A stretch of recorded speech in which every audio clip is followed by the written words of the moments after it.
Eh bien, bonjour à tous. Merci d'être venus nombreux pour cette rentrée. On va commencer, vous connaissez, enfin la plupart de vous êtes des habitués. On va commencer par des actualités. Ensuite, je vais passer la main à Elisabeth, qui est notre conférencière. Elisabeth, elle est là. Elle s'est cachée là, mais on va la rapprocher un petit peu du centre. Pour l'instant, pour la projection, j'ai pris cette table-là. Bon, ça, c'est des détails syriens. Donc, je vais attaquer. Je crois que pour tout le monde, il y a plus grand monde qui puisse arriver.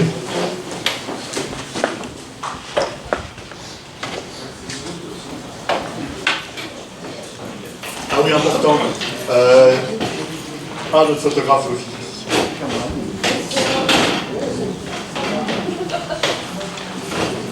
Oui, important pour l'image. Bon, en deux mots, on a déjà eu quelques soucis.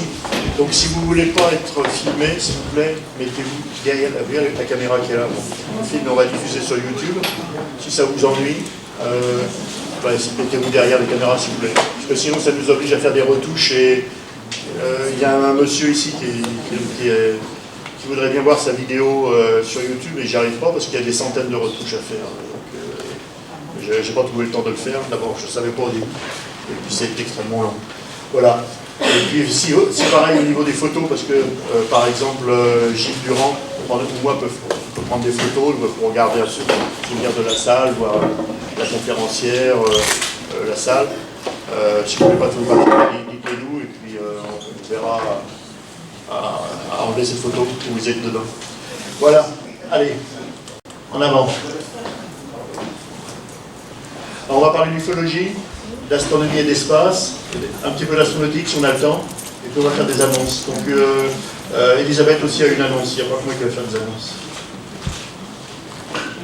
Alors, en ufologie, on va parler de cette affaire à ATP, enfin tout ce qui se passe en ce moment aux États-Unis, avec les nouvelles révélations, un UFO dans le Wyoming, et des nouvelles sur les mutilations animales.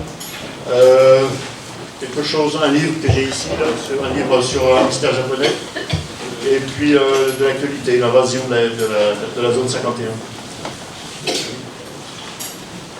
Alors ce qui se passe, c'est que récemment, il y a même Trump d'ailleurs lui-même, le président américain, a reconnu qu'il a été briefé sur le phénomène OVNI, et 3 sénateurs aussi ont reçu des informations de la défense américaine.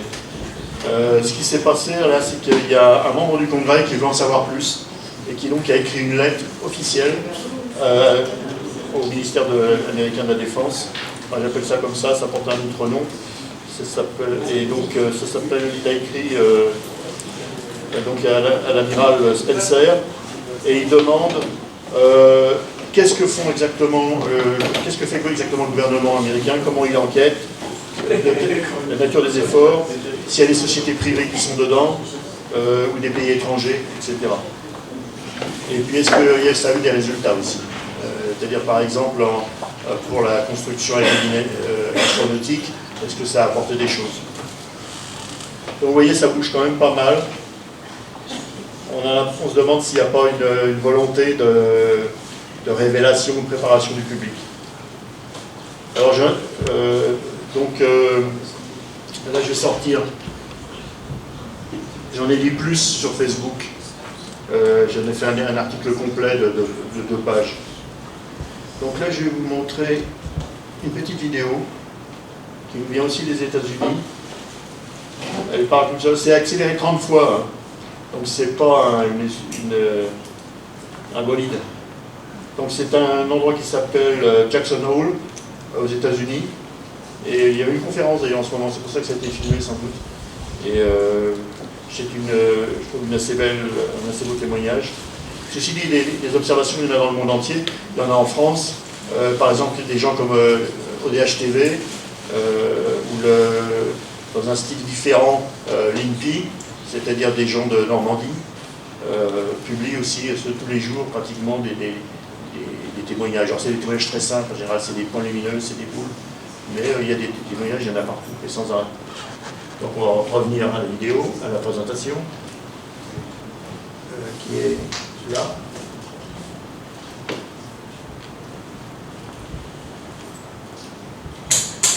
Ouais, je suis sorti parce que j'ai un petit problème technique. La vidéo ne fonctionne pas incluse dans PowerPoint. Alors, j'ai une nouvelle mutilation animale, parce qu'en fait, ça s'était pas mal calmé, les mutilations animales. C'était vraiment à fond. Il y en avait énormément dans les années 70. Et puis là, ça a l'air de revenir. Et donc, dans un ranch de l'Oregon, on a trouvé des taureaux morts et mutilés. Et il n'y a aucune explication. Alors, vous voyez, ces genres de ranch, de pâturage, c'est de la montagne, en fait, c'est de la petite montagne. Et c'est très difficile de trouver les bêtes. Quand des bêtes manquent, il faut les chercher. C'est pour ça qu'ils ne se sont pas aperçus tout de suite. Mais ils ont fait des enquêtes et ils n'arrivent à rien. Comme dans les années 70, les enquêteurs, comme j'ai marqué, sont déconcertés, pas de blessures, aucun signe de lutte. Les parties génitales et les langues des taureaux ont été soigneusement enlevées. Et alors, ce qui est une catastrophe, parce que non seulement c'est du bétail, c'est du bétail reproducteur.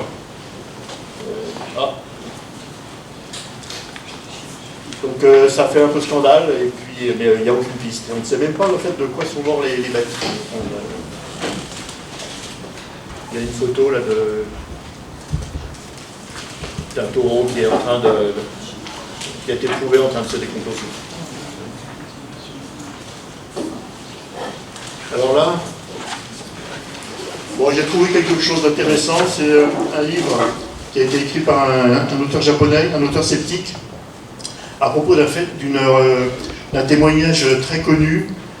En fait, sur une côte japonaise, se serait échoué un bateau de forme circulaire. On peut le voir ici sur la couverture. Et à l'intérieur, il y avait une femme apparemment de race blanche, je ne sais pas si, en tout cas très grande, très blanche de peau, avec les cheveux roux, qui tenait un coffre, comme on peut peut-être le voir là. Et au bout, et on le voit de toute façon sur la diapo.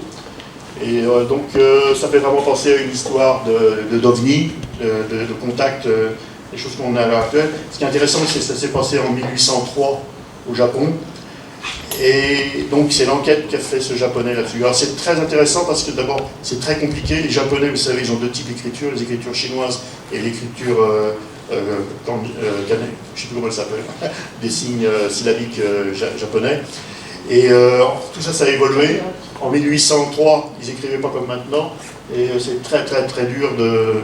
Ça simplifie pas. En plus, il y a eu l'incendie des années 1920, au temps de Tokyo, il y a eu beaucoup de bibliothèques, quelque chose qui ont brûlé, il y a eu les bombardements de la Deuxième Guerre mondiale, donc c'est pas facile. Mais le gars a quand même réussi à trouver un grand nombre de documents qui corroborent cette affaire, et au final, bien qu'il soit sceptique, il est... on va dire c'est un sceptique tout à fait ouvert, parce qu'il reconnaît que, bon... certains que le témoignage n'est pas de première main, qu'il a été mélangé avec des faits légendaires, mais il est très possible qu'il y ait vraiment un incident de type OVNI à cette époque-là. Comme c'est un peu... ça ne se passe pas en Europe, ça ne se passe pas en France, ça a éveillé ma curiosité, c'est pour ça que je vous en parle. Et on peut la voir par Amazon, c'est en anglais par contre. Donc voilà. Oui, alors ça, vous avez tous entendu parler de cette histoire rigolote. Donc il y a un rigolo américain qui a créé un événement. On va envahir la zone 51, on va courir à toute vitesse, on va passer le Naruto Run, comme ils disent, il y a les bras en arrière, et puis on va passer au travers des balles. Bon voilà, et puis il y avait 2 millions de gens qui ont dit on est d'accord, mais peut-être qu'il y en a qui vont y aller quand même. En tout cas, il y en a qui ont le sens du business, qui ont décidé de profiter pour monter un festival à Lienstock.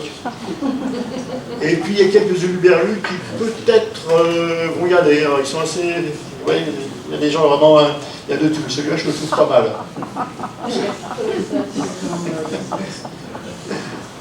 Ça, c'est les États-Unis, ils sont quand même très forts. Donc je change de sujet, l'astronomie et l'espace. Alors, il n'y avait pas grand-chose d'extraordinaire. Enfin, il y a sans arrêt des découvertes. Mais on a trouvé une nouvelle planète à tel système solaire, etc. Telle planète serait peut-être plus chaude que ceci. Bon, bref, tout avance de façon incrémentale. Donc, c'est pas très palpitant. Donc, je vais vous présenter 2 idées intéressantes. Et puis, je vais vous parler surtout de la mission indienne, que je trouve pas mal aussi, parce que c'est un pays, l'Inde, qui progressivement devient un grand de l'exploration spatiale et de l'astronomie.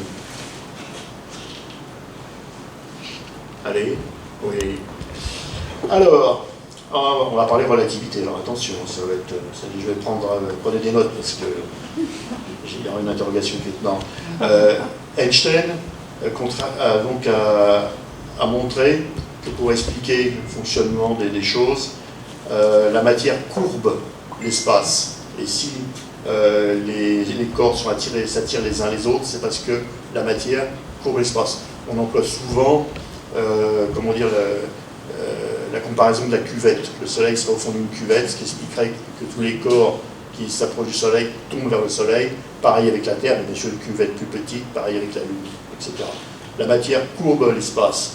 Et donc, quand un rayon lumineux traverse l'espace est courbe, ben il est courbé aussi. Il ne prend pas la ligne théorique, la ligne droite, qu'il prendrait s'il n'y avait pas de matière, s'il n'y avait pas de gravitation autour. Donc c'est comme ça d'ailleurs qu'on a commencé à prouver la gravité. En 1919, il y a un savant qui s'appelait Eddington, qui s'est dit, il y a le Soleil, puisqu'il courbe, c'est une masse énorme, il doit courber la lumière, oui, en plein jour, impossible de le voir, évidemment, de faire des essais, puisque l'idée c'était de prendre une étoile qui passerait au ras du bord du Soleil, et de voir s'il y a une déviation par rapport à la ligne théorique, une droite théorique.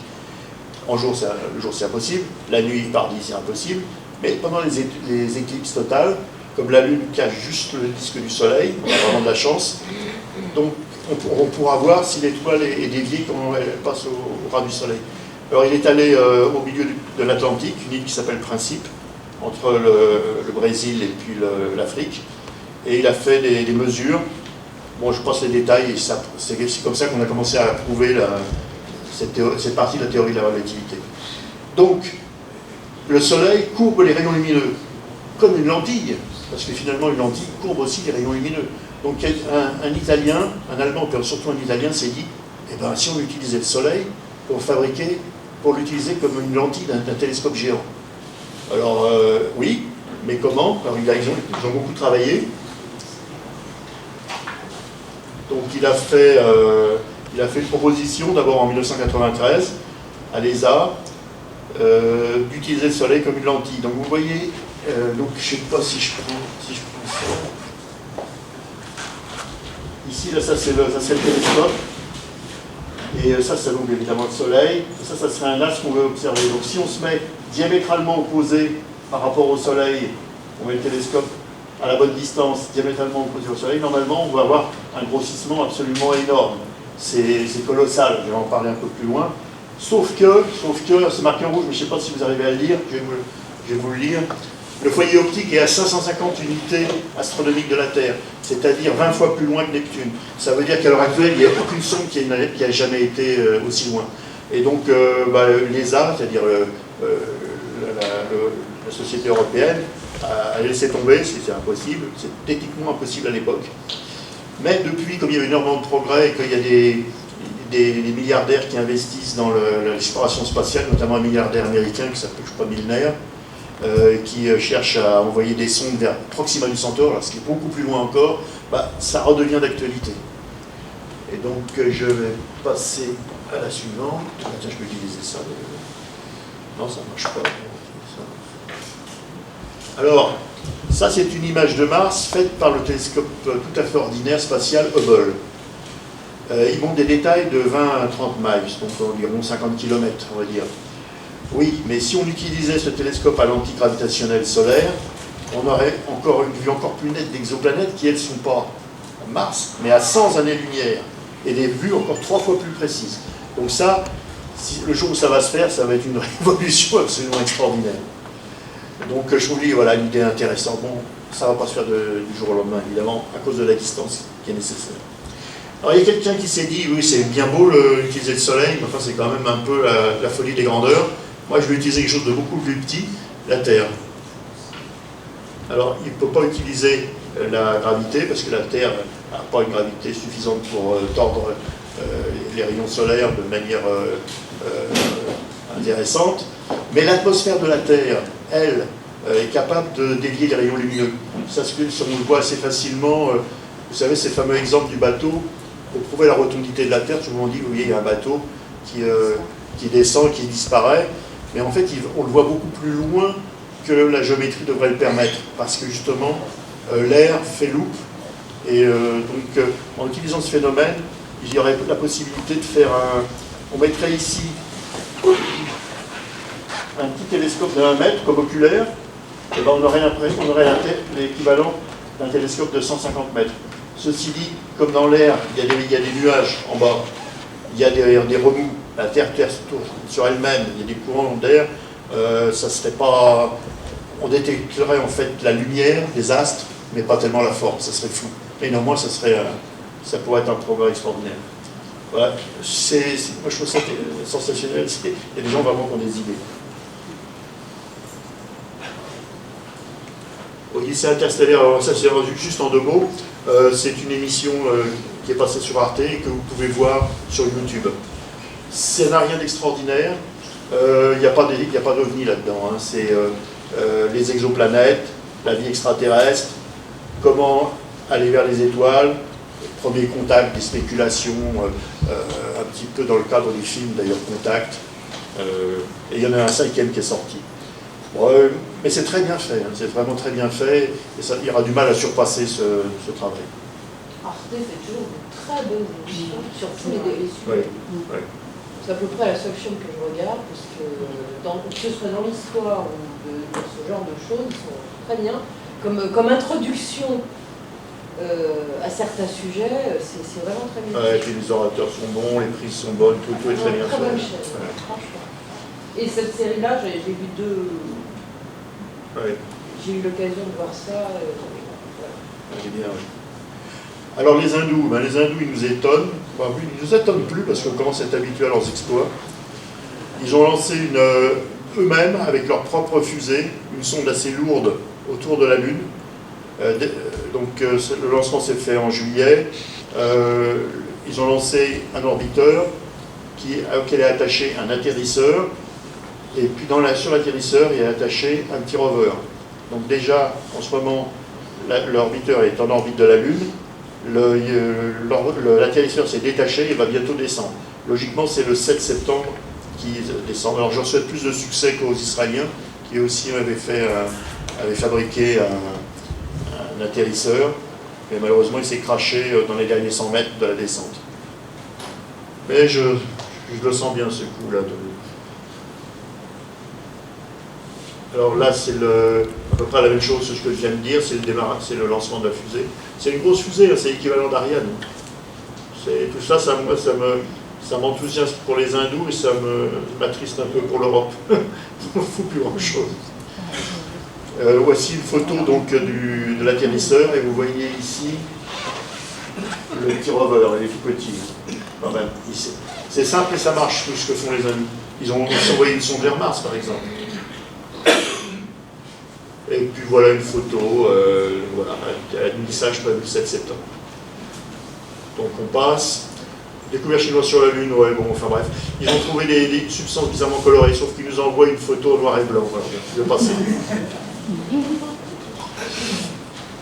Alors ça, c'est un peu mon... Je dirais pas mon chouchou, parce qu'il est un peu fou quand même, Elon Musk. Mais il fait des trucs extraordinaires, il fait progresser l'astronautique. Alors, ce que vous avez là, ça c'est le Hopper, je vais revenir dessus rapidement. Ça c'est le Starship, ça c'est le premier étage qu'ils appellent, je crois, Super Heavy, maintenant. Ça c'est la Falcon 9, à titre d'exemple, et ça c'est l'ensemble monté. Super Heavy plus Starship, le fusée géante. Pour donner une idée d'échelle, j'ai mis à côté une photo avec la Saturn V, la plus grande fusée qui a jamais existé, et ce qu'est en train de construire Elon Musk. Et puis encore pour la titre d'échelle, la Falcon 9 qui est du genre dans la même classe qu'Ariane à peu près. Voilà. Donc l'idée c'est en fait que les 2 étages sont récupérables. Jusqu'ici, j'en ai parlé plusieurs fois, il n'y a que le premier étage de la Falcon 9 qui est récupérable. Et ça y est, c'est bien au point, ça fait des dizaines de fois, peut-être pas des dizaines, mais au moins environ 20 fois qu'ils l'ont récupéré. Ça va être récupérable, et ça aussi, ça va se poser sur sa queue comme toutes les braves fusées de science-fiction ont toujours fait. Et ça va complètement révolutionner parce que cette énorme fusée-là va coûter moins cher que celle-là. Et donc les coûts vont descendre, et puis ce Starship là qui est en haut là, ou tout seul ici, il sera capable de revenir sur Terre, oui, de se poser, mais aussi d'aller, avec un seul ravitaillement, d'aller se poser sur la Lune, de débarquer des marchandises, de revenir sur Terre. Tout ça avec juste un ravitaillement en orbite. Donc, tous les projets concurrents ont du souci à se faire. Mais d'un autre côté, la concurrence c'est une chose, mais ce qui est important, c'est que ça avance. Et d'un seul coup, on voit des progrès arriver. Alors là, bon, j'ai mis quelques photos, on va passer assez vite. C'est un Allemand qui a fait vraiment du très beau travail de dessin. Ce qui est intéressant, c'est qu'on voit l'échelle. Vous voyez la navette spatiale, vous voyez qu'il est quand même plus gros, ce Starship. Là, il y a des réservoirs, oxygène, méthane. Et puis j'ai une derrière, un écorché, enfin un agrandissement. Bon, c'est en allemand. C'est marqué ici zone de travail. Là, c'est cuisine. Là, c'est douche. C'est toilettes. Là, je pense que c'est la gueule. Je ne sais pas, je ne connais pas l'allemand. Enfin, vous voyez, ils sont. C'est un dessin d'artiste, bien sûr, mais ça progresse et ça permettra de faire des voyages de longue durée, parce que oui, il y aura tout le confort moderne. Mais pas la pesanteur, par contre. Et pas tellement de protection contre, à mon avis, contre les radiations. Donc ça viendra peut-être. Alors voilà un dessin de ce Starship posé sur la Lune. Et donc un seul ravitaillement en orbite terrestre, et on remplit les réservoirs, il peut aller de l'orbite terrestre vers la Lune, débarquer des gens, des marchandises, et puis revenir. Extraordinaire. Bon, il n'est pas construit encore. Alors, ce qui est assez amusant, c'est que ces sociétés-là, ils n'ont pas de complexe. Ils font des essais. Là. Il y en a donc à gauche, c'est en Floride, et à droite, ils ont mis 2 équipes en concurrence, c'est au Texas. Et vous voyez que c'est fait, c'est plutôt du travail de chantier naval que d'astronautique. Mais c'est pas grave parce que pour eux, c'est simplement pour tester, donc ils s'en fichent de la présentation.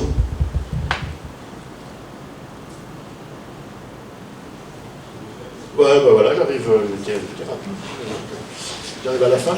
Donc, je pense que tout le monde a vu qu'il y avait des livres en vente, à la fois sur ma gauche ici, par le Sceau, et puis aussi notre partenaire Lumière dans la nuit vend des revues et des livres dans une table qui se trouve là à ma droite.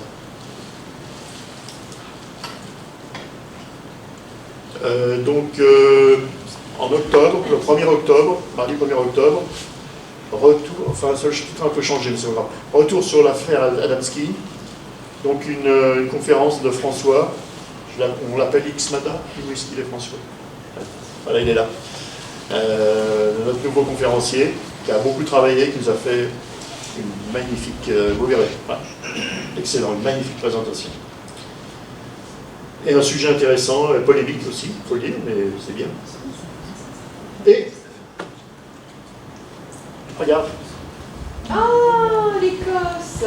C'est le moment, Damien, Mélanie. Il est là. Allez, viens.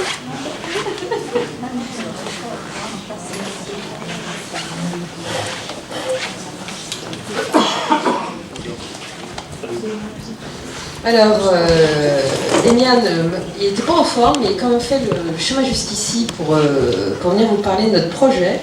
En fait, il m'a abordé il n'y a pas très longtemps sur des voyages, parce qu'il voyage déjà, il voulait être Dio, puis des tas d'autres personnes. Il m'a demandé si j'avais une idée. Et comme j'avais la tête dans les mégalithes depuis un temps, parce que je trouve qu'il y a beaucoup de choses écrites dans la pierre dont on ne comprend pas forcément la signification, mais qui ont un rapport avec le cosmos, ça c'est une évidence, eh bien je lui ai proposé l'Écosse. Donc ce voyage, on est en train d'y réfléchir, surtout lui. Moi j'ai réfléchi aux destinations, mais lui il est en train de mettre ça sur pied, et c'est pas de la tarte, parce que ça coûte très cher. L'Écosse, Brexit plus, c'est carrément pas, c'est beaucoup plus cher que le Mexique, vous voyez, par exemple. Mais on va y arriver, on essaye de trouver des prix et on va faire un petit voyage pour 8 jours. Donc voilà, évidemment on ira à Édimbourg, évidemment on va penser au Da Vinci Code, Rosslyn Chapel, évidemment on va aller faire un petit tour sur un hotspot, le plus gros en Écosse, voilà, Bonny Bridge, et là il y a de la matière. Nous allons ensuite aller faire un petit tour dans un château hanté, avec la Miss, même plusieurs d'ailleurs. Et puis on va remonter sur Inverness, on va aller regarder la culture picte. Ces Pictes, ces mystérieux Pictes, qui se battaient nus, hommes et femmes, avec des tatouages bleus, et qui ressemblent fort dans leur culture, par certains côtés, aux Maoris. Qu'est-ce qu'ils font là? On ne sait pas trop d'ailleurs. Et puis ensuite, on ira voir la bestiole qui est au fond du lac, évidemment. Et puis voilà, on va le siffler, Nessie, puis on va voir s'il répond. Et puis pour terminer, on va aller faire un petit tour à l'île de Skye, tout en passant par un joli château que vous avez découvert dans un magnifique film qui s'appelait Highlander, qui est le château d'Hélène de Nan. Donc ça c'est magnifique, on finira par Glasgow. Donc, je vais passer la parole à l'organisateur, sachant que moi je vous ferai guide touristique. C'est-à-dire que je vous raconterai les histoires au fur et à mesure des balades. Voilà. Merci Elisabeth. Bonsoir. Je n'avais pas prévu de prendre la parole ce soir parce que c'est pas vraiment dans le ton de la soirée. Mais comme Elisabeth a dit, oui, donc nous aurons la chance d'organiser ce voyage en Écosse du 17 au 24 avril. C'est ça. Voilà. Et c'est un peu une première avec Elisabeth, on a envie de le faire depuis longtemps. Et il y a aussi d'autres endroits qu'on n'a pas nommés parce qu'il y en a énormément, qu'on va aller visiter et qui seront plus en rapport avec des sujets que je vais être amené à développer par la suite, des découvertes qui ont été faites récemment. Et ça tombe vraiment, on va dire, en synchronicité avec ce retour de Turquie, où on est allé récemment avec certaines personnes ici présentes sur ces terres d'Anatolie. On a fait des découvertes intéressantes. On a mis en corrélation des objets de la civilisation, des civilisations anatoliennes avec des symboles et des objets des civilisations de la Mésoamérique. Et ça, c'est quand même quelque chose d'incroyable. Donc maintenant, on n'est plus dans l'hypothèse, mais je rebondis un peu sur ce que notre cher conférencier disait à l'instant, par rapport à quand il a évoqué cette couverture d'OVNI, de rencontre finalement, qui est interprétée comme une rencontre du quatrième type, si je puis dire, avec ces personnages plutôt type caucasien, avec une peau pâle, des cheveux blonds ou roux, c'est un petit peu confus. Et bien dans toutes les anciennes traditions mésoaméricaines, même Anatolie, même sibérienne, on parle aussi de peuples à la peau pâle et aux cheveux blonds et roux qui auraient été des civilisateurs. Alors voilà, après il y a tout ce qui est légende du dieu serpent, avec le Quetzalcoatl, Viracocha chez les Incas, tous ces dieux civilisateurs étaient décrits comme étant les mêmes, donc correspondaient à des descriptions scandinaves, peut-être vikings. On sait que les peuples scandinaves ont découvert le continent américain 500 ans avant les Espagnols et les Portugais. Donc on a retrouvé des runes là-bas, des runes vikings, certifiées au Groenland et aussi en Amérique du Nord. Et bien ces runes correspondent aussi à ces transcriptions qu'on a eu la chance de découvrir en Anatolie, sur les terres phrygiennes, avec quelques amis qui sont ici présents. Et donc, en fait, le puzzle commence à se mettre en place. Y aurait-il eu des dieux civilisateurs venus de peuples d'extrême nord? Peut-être étaient-ils d'ailleurs, on ne sait pas trop. C'est vrai que les légendes vont bon train, notamment sur les civilisations aztèques qui prétendent qu'ils sont des descendants de civilisateurs venus des étoiles, etc. Donc voilà, on a toujours un peu la tête dans les étoiles. Et c'est le voyage qu'on va faire avec Elisabeth. Et on n'a pas beaucoup parlé de la Rosslyn Chapel parce que effectivement, ça fait partie du parcours Da Vinci Code, mais il y a des choses très très intéressantes que nous mettrons en lumière à l'intérieur de la chapelle, que certains de vous connaissent peut-être déjà, concernant justement la cymatics. Est-ce que vous avez entendu parler de la cymatics? C'est ce procédé, cette science qui permet de mettre en image en fait les sons. Donc les sons, quand vous sont soumis à une vibration d'une certaine fréquence, et bien en fait l'eau ou même le sable, peu importe le support qui est utilisé qui permet de mettre en évidence ce son, eh bien, prend une forme spécifique. Et bien, cette forme, ces symboles, ce sont des symboles qu'on retrouve partout dans le monde, dans toutes les civilisations. Donc, comme si les anciens avaient déjà connaissance des sons, c'est-à-dire qu'ils ont été retranscrits sous forme de symboles. Et dans cette fameuse Rosslyn Chapel que nous visiterons, eh bien, il y a cet ensemble plus d'une centaine, je crois qu'il y a 200 cubes, vous avez entendu parler de ces cubes, avec ces cymaglyphes. Donc ces cymaglyphes sont des cubes avec ces symboles, et bien chaque symbole correspond à une fréquence, à un son. Et ces cymaglyphes, plutôt ces cubes, sont l'héritage d'une ancienne culture. Ça va bien au-delà des Pictes, ça va bien au-delà de ce qu'on sait de notre histoire, et c'est ce qu'on tentera d'élucider avec Elisabeth. Et il y aura bien d'autres surprises aussi sur ce voyage en Écosse. Et alors pour l'instant, il n'est pas encore enclenché. D'ici à 10 jours, on sera bon. Voilà, je suis en train de me battre avec les agences pour trouver les meilleurs prix, afin que ce soit quelque chose d'abordable. Et quand ça sera bon, d'ici une dizaine de jours, et bien, ça sera sur Internet, donc via la page Facebook de Elisabeth ou sur mon site internet, damien.com. Voilà. Okay. Merci à vous. Désolé d'avoir été un peu long. Non, mais c'est très intéressant. Donc, vous savez au moins le programme. Après, vous verrez si ça vous dit. Et puis bon, il y aura peut-être d'autres voyages. Je pensais aller au Québec parce que je voulais faire quelque chose sur les sites OVNI avec les Amérindiens. Donc il y a déjà des Inuits qui sont prêts à nous recevoir et nous parler de ce qui leur arrive, qui m'ont envoyé beaucoup de films d'ailleurs, parce que très souvent leurs bateaux, leurs maisons sont survolées. Donc ils ont des choses à dire. Bon, c'est un voyage qui se fera certainement dans le temps, certainement pas l'année prochaine, mais peut-être l'année d'après.